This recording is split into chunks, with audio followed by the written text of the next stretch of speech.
নমস্কার বন্ধুরা, welcome to বাংলার প্রকল্প। চলে এসেছি নতুন একটি ভিডিও নিয়ে।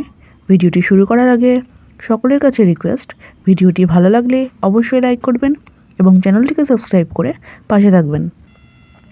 আমার এই চ্যানেলের মাধ্যমে বাংলার সকল প্রকল্পের সঠিক আপডেট দেওয়া হয়ে থাকে, তাই চ্যানেলটিকে সাবস্ক্রাইব করে অল নোটিফিকেশান অন করে রাখুন। আপনি যদি ওয়েস্ট বেঙ্গল এমপ্লয়মেন্ট ব্যাংকে নাম নথিভুক্ত করে রাখেন এবং আপনার নাম যদি যুবশ্রী প্রকল্পের আওতায় থাকে, তাহলে এই মুহূর্তে রয়েছে রাজ্যের যুবশ্রী প্রকল্পের জন্য কিছু গুরুত্বপূর্ণ আপডেট। এমপ্লয়মেন্ট এক্সচেঞ্জ অফিস থেকে কাদের রিভেরিফিকেশনের জন্য এসএমএস করা হচ্ছে, যাদের এসএমএস করা হচ্ছে তাদের কী কী ডকুমেন্টস নিয়ে যেতে হবে এবং যুবশ্রী প্রকল্পের বাকি টাকা কবে দেওয়া হবে, সমস্ত কিছু নিয়ে আলোচনা করা হয়েছে আজকের এই ভিডিওতে। তা দেরি না করে ভিডিওটি সম্পূর্ণ দেখার অনুরোধ রইল। যে সমস্ত উপভোক্তারা 18 ফেব্রুয়ারির মধ্যে অনলাইনে অ্যানেক্স 3 ফর্মটি জমা করতে পারেনি, তাদের জন্য অফলাইনের মাধ্যমে ফর্ম জমা নেওয়া হচ্ছে। জেলা অফিসে গিয়ে ফর্ম জমা করতে হবে।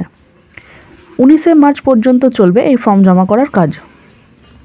যারা অনলাইনে 18 ফেব্রুয়ারির মধ্যে অ্যানেক্স 3 ফর্মটি জমা করেছেন, তাদের ভেরিফিকেশনের কাজ কমপ্লিট হয়ে গেছে। যাদের স্ট্যাটাসের ঘরে লাইভ ইন ক্যাশ দেখাচ্ছে, তাদেরকে পরবর্তী 6 মাসের অর্থাৎ জানুয়ারি থেকে জুন মাসের টাকা দেওয়া হবে। ভেরিফিকেশন করার পরে যাদের অবজেকশন লিস্টে নাম আছে, তাদের 4 মার্চ থেকে মোবাইল নাম্বারে এসএমএস আসা শুরু হয়েছে। অনেকেরই প্রশ্ন, তাদের অবজেকশন লিস্টে নাম আছে কিনা কী করে জানবে, বা অনেকেই জানতে চায় তাদের মোবাইল নাম্বারে কোনো রকম এসএমএস আসেনি, তাহলে কি তাদের রিভেরিফিকেশনের প্রয়োজন নেই? যাদের অবজেকশন লিস্টে নাম আছে তারা কী কী ডকুমেন্টস নিয়ে এমপ্লয়মেন্ট অফিসে যেতে হবে।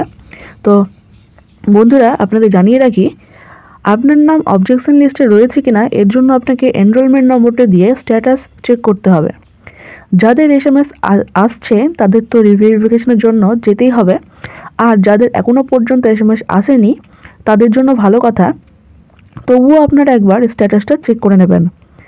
অনেক সময় অনেক সমস্যার কারণে এসএমএস নাও আসতে পারে, তো অবশ্যই একবার স্ট্যাটাসটা চেক করে নেবেন। যদি স্ট্যাটাসের ঘরে লাইভ কেস দেখাই তাহলে আপনার কোনো সমস্যা নেই, আপনাকে কোনো রিভেরিফিকেশনের করাতে হচ্ছে না। আর যদি লাইভ ইন কেস না দেখায়, লাইভ ইন কেসের জায়গায় যদি নট কনসিডার আন্ডার যুবশ্রী দেখায়, তাহলে বুঝবেন আপনার নাম অবজেকশন লিস্টে রয়েছে। এছাড়াও আপনি আপনার নিকটবর্তী এমপ্লয়মেন্ট অফিসে গিয়ে লিস্ট দেখে আসতে পারেন।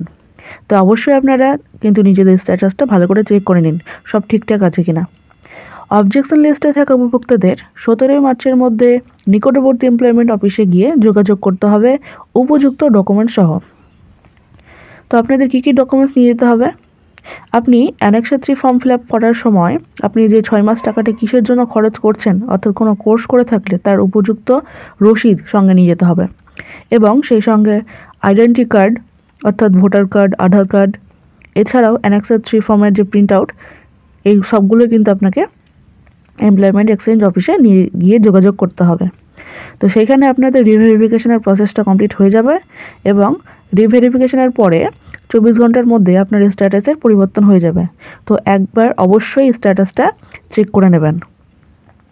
তো যাদের এসএমএস এসেছে তারা অবশ্যই কাজটি দ্রুততার সঙ্গে কমপ্লিট করুন, তা না হলে কিন্তু আপনার যুবশ্রী ভাতা বন্ধ হয়ে যাবে।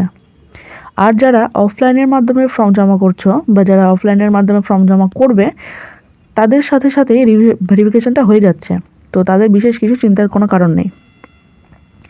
এবারে আসি যুবশ্রী প্রকল্পের বাকি 4 মাসের টাকার খবরে।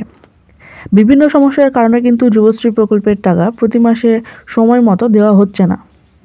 যুবশ্রী প্রকল্পের মোট 6 মাসের টাকা বাকি ছিল, সেখানে দেখা গেছে 2024 সালের 30 ডিসেম্বর থেকে শুরু করে 2025 সালের 31 জানুয়ারির মধ্যে মোট 4 মাসের টাকা দেওয়া হয়ে গেছে। বর্তমানে কিন্তু 2 মাসের টাকা অর্থাৎ 3000 টাকা বাকি রয়েছে, যেটা হচ্ছে নভেম্বর ডিসেম্বর মাসের টাকা, এবং জানুয়ারি ফেব্রুয়ারি তো রয়েছে।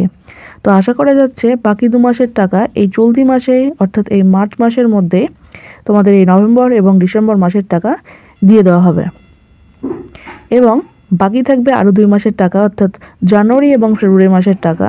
তো এই জানুয়ারি এবং ফেব্রুয়ারি মাসের টাকা নতুন আর্থিক বছর থেকে অর্থাৎ এপ্রিল মাস থেকে আবারও টাকা দেওয়া শুরু হয়ে যাবে। তো বন্ধুরা, এই ছিল আজকের আপডেট। ভিডিওটি দেখার জন্য ধন্যবাদ। যদি ভিডিওটি ভালো লেগে থাকে অবশ্যই লাইক করবেন, বন্ধুদের সঙ্গে শেয়ার করবেন এবং চ্যানেলটিকে সাবস্ক্রাইব করে পাশে থাকবেন। ভালো থাকবেন, সুস্থ থাকবেন, ধন্যবাদ।